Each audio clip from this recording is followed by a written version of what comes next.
Hi, my name is Amber Delorme. I'm a 7th grade math teacher at Newark Charter School, and I decided to create my Schoology online virtual classroom with a focus on linear functions and finding the slope from a table graph and 2 points. So this here is my Schoology classroom. My students would access the course by going up to their courses, and all of their courses would be located here. edt6020 section 1 is the course that I created.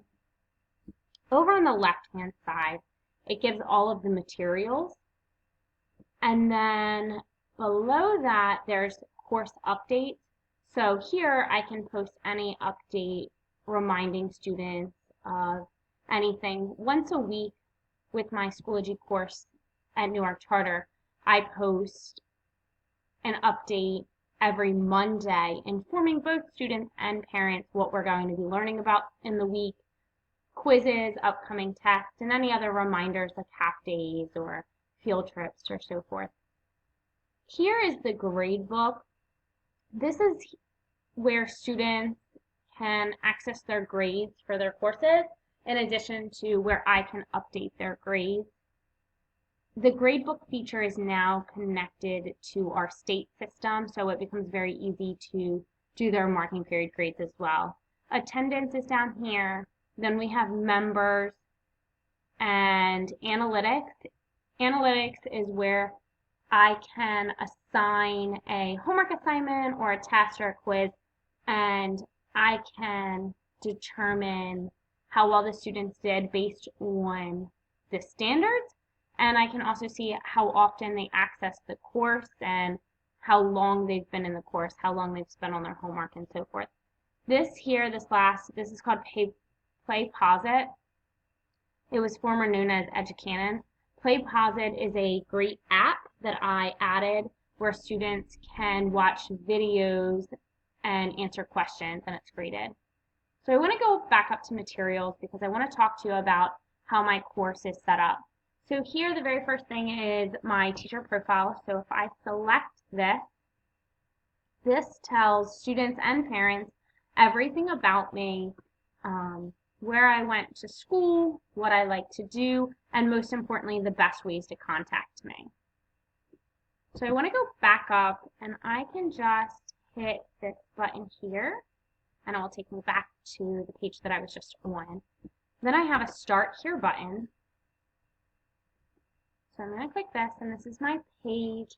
This tells students and parents everything that we're going to be doing this year and exactly how the course is set up. So we have activities, assignments, homework, and assessments. I'm going to go back to the main page again, and this is a folder for general course information. This is really important for students and parents to both know the bell schedules, first day, checklist, the code of conduct, classroom procedures and expectations. These two here are really important to know because you want students to be held accountable and you want to let them know what's expected of them. And this here is the procedures for our classroom, and then the other form is the expectations. Then there's an introduction activity, and this is just like an icebreaker for students to get to know each other.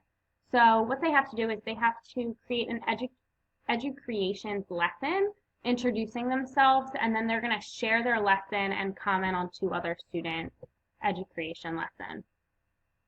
And I want to be using edu-creations throughout the year, so I want them to become familiar with it now, and it's a great way for them to use the technology and get excited about it. Before I go into the actual unit, I want to talk about peer discussion. So peer discussion is a discussion board where students can either ask me questions or they can ask their peers questions. It's similar to a town square where everyone gathers and they communicate. The Schoology library is just resources, and then there's math resources. So the Schoology library is where there's resources that will help them with Schoology, and there's videos located in here just on Schoology. And then the resources is any math resource that students need help with. So now I'm going to go into the Unit 1 linear functions. Typically there's more units and I post them as we build them. Here's a pretest, so I will go into this, and this is to assess students' prior knowledge of slope and y-intercept of equations, tables, and graphs. So this is everything that they are going to be learning about. The way that I set this up is there is no time limit, but they only have one attempt because I don't want them trying it multiple times. The post-test is going to be very similar to the pre-test so that students can assess their knowledge. And I'm going to inform students of that so that when they take their pre-test, they then have goals and expectations to set, and they want to reach their goals by the end, by the unit test. So in day 1, students are just going to identify what a linear function is and the special characteristics that make up a linear function, such as the slope or rate of change and the y-intercept. Day 2, they're going to interpret slope and rate of change from a table and an equation. Day 3, they're going to interpret the slope from 2 points, and then day 4, they're going to interpret the slope from a graph. So it's broken up from easiest to hardest, and they do have to complete them in order. So they can't complete day 2 until they finish day 1. Here it starts off with a unit agreement. So these break down the online expectations, and it's just a one, either yes, they understand the expectations, or no, they do not. Then they have a notice and wonder to complete. So this gives them a little bit of background knowledge on linear functions, and then they have to complete a notice and wonder. On here, this gives them some group discussion starters. So if they're not sure what to say, they can start off their sentences with one of these sentence starters. What do you think about ... or am I right in thinking that you mean ... especially because they have to reply to 2 others. And it's really hard for students to think of something thoughtful to respond to. So these are some questions that they can ask their peers. Next, after their notice and wonder on day 1, they have a vocabulary activity.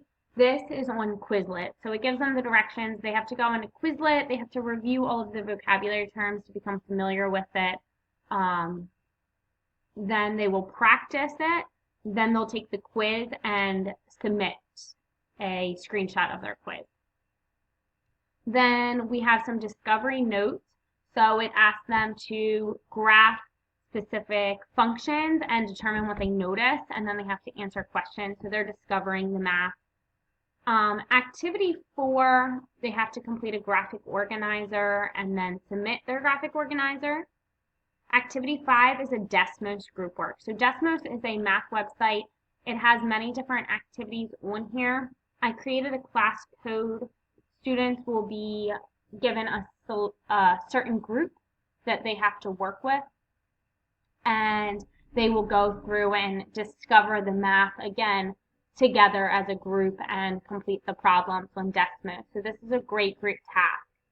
Next, there's a formative assessment, and they actually have to submit it on here. I have a standard aligned to the formative assessment, and then lastly, they have a homework assignment. So this is their homework assignment.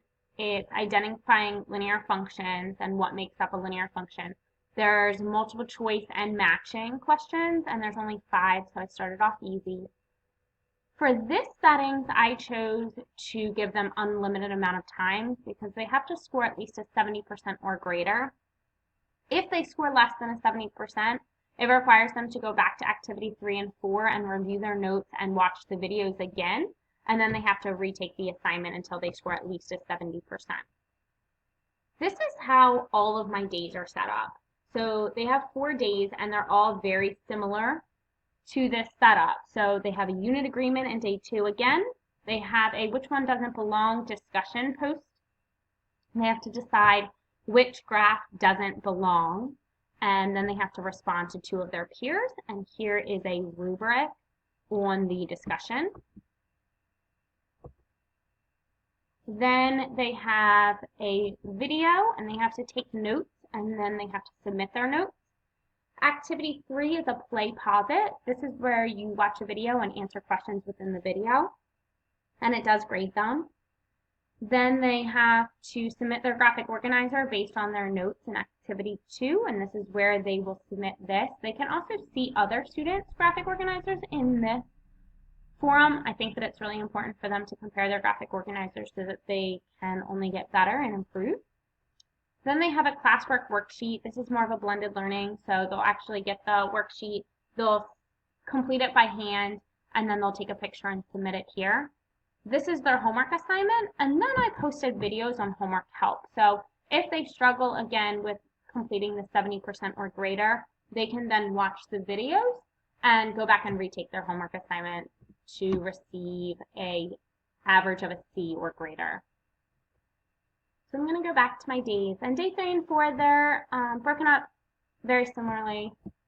Lastly, they'll take the unit test and they'll compare it to their pretest grade. There's the same amount of questions. There's 12 questions in the pretest and 12 questions in the unit test. They're all very similar questions, just different numbers. And then they compare their results and see how much they have learned and grown over the 4-day course. And lastly, there's a discussion board here where students can ask their peers for help or about what they have to do about an assignment or a topic, any clarification, and then they can also, of course, respond to their peers to help them out. So this was the unit that I set up, and this was my class. I'm really looking forward to using this in my class next year and having all of these resources already built, and I'm excited to continue building. Thank you for watching.